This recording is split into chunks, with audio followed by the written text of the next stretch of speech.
biteguye umukwe. Bari bafite amatabaza yo kumurikira umukwe wabo, harimo abakobwa batanu b'abanyabwenge bihutiye kugura amavuta yo kwitabaza umukwe atinze, bose barahungikira.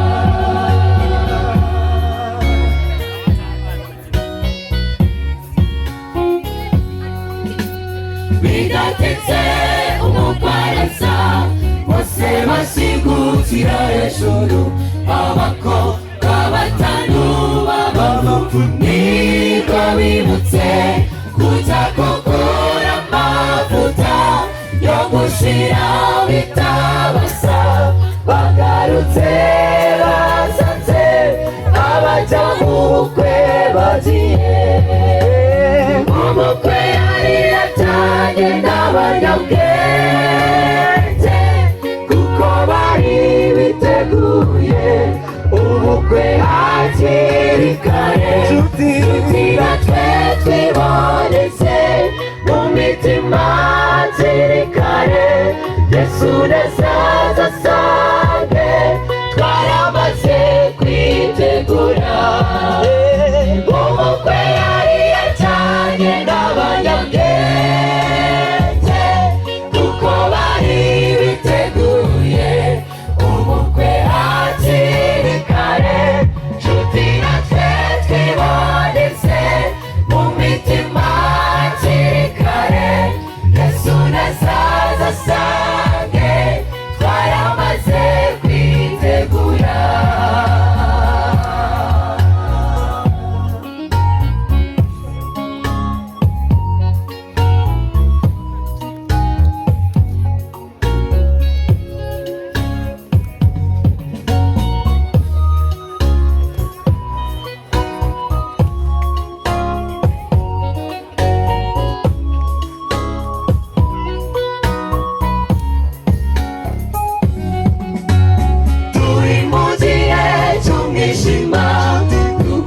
Gushaka amavuta yo gushyira mu matabaza yacu, nshuti yaho twabonekera, tunikira n'ubwenge.